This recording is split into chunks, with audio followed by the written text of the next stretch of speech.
Nakikita kami kay Kastakli, di kami makakanta ng Pauwi na ako, ako'y pauwi na. At mas nakakainggit doon, yung may uuwian siyang baby. Kami uuwing pagod. Uuwing may hugasin. Kasi may mawalisin. uwi ng may sama ng loob. Diba? Ikaw, anong gusto mong ginagawa pag uwi mo? Tulog agad, syempre alas 12. Hello, ano pa bang magagawa ko nun? Hoy, may mga nabubuhay ng ganyang oras. Wala, nalasing na sila.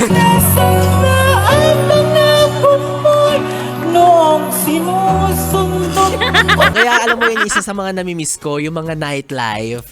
Syempre, as kabataan, as someone na ine-enjoy mo pa rin ang iyong lakas, tibay ng tuhod. Ako yun. Hindi. Hindi mo na ko namimiss. namimiss. Syempre, tapos ka na sa ganun. Hoy, OA ka naman!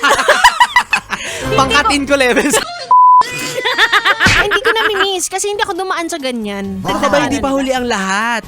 Ay, feeling ko huli na. Sabi ng likod ko. Sabi ng sakit ng ulo ko. Pero bakit gustong-gusto ng mga tao nagsisiksikan ng kanilang mga kiligili? Oo, no. Diba? Tapos tumutogs-togs. Oo, tapos pawis na pawis, tapos hindi mo kilala, tapos kakausapin ka. Hindi pala yun para sa lahat.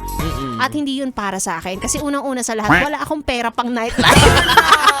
Ano ka nung tubig lang? Oo! Ay, totoo! Hindi talaga Literal. ako uminom, tapos nasa gilid lang ako. Tapos sabi ko, Sana umuwi na lang ako at natulog.